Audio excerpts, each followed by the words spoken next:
Алматыда қатты аяз салдарынан 200-ден астам адам ауруханаға түскен. Басым бөлігі көктайғақтан құлап жатқандар. 11 адамды үсік шалған, бір адам көз жұмды. Алматыдағы ахуалды дәл қазір әріптесім Жазира Оразқызы баяндауға әзір. Жазира, қайырлы күн. Алып шаһардағы ауа райы қалай?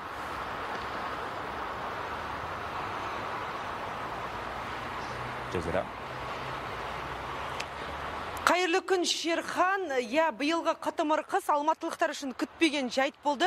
Бірнеше күн қатарынан қалың қар жауып, біраз әбігерге түстік десек те болады. Алматы қаласы қоғамдық денсаулық басқармасының мәліметінше, осы қатты аяз күндері 200-ден астам адам түрлі жарақаттармен ауруханаға түскен екен. Оның ішінде 11 науқасты үсік шалған. Сондай-ақ қолайсыз ауа райының салдарынан бір тәулікте 160-қа жуық жол көлік апаты тіркеліп, 30-ға жуық жолаушы түрлі жарақаттар алған екен. Жалпы Қазгидрометтің мәліметінше, Алматының биылғы аязы жарты ғасыр бұрынғы рекордты қайталаған. Шынында қаңтардағы аяздың ызғары қатты болды.